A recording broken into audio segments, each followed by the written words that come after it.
Study to Show Thyself Approved by Ryan Pierce, Odessa Restoration Branch. When I was about 7 years old, I was studying to be prepared for baptism. I would study at night by myself in my room before going to sleep. I started reading in the Old Testament and came to the place where Jacob had the dream and saw angels ascending and descending on a ladder.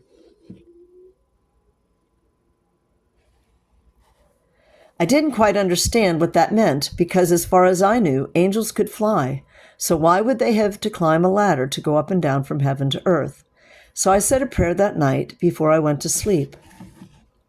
I asked God, I don't want to misunderstand something. I don't know if I'm supposed to continue on with my studies. I don't know if I'm supposed to continue reading at my age, maybe later in life. If you could please let me know if I'm to continue on with my studies. Then I added, in Jesus' name, amen. A couple nights later, we went to Wednesday night prayer and testimony service.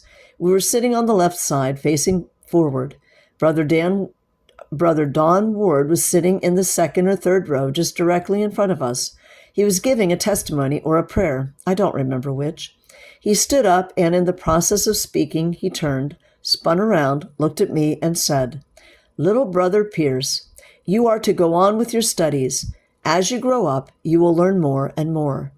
It is a good thing for these young ones to read, even if they can't grasp everything."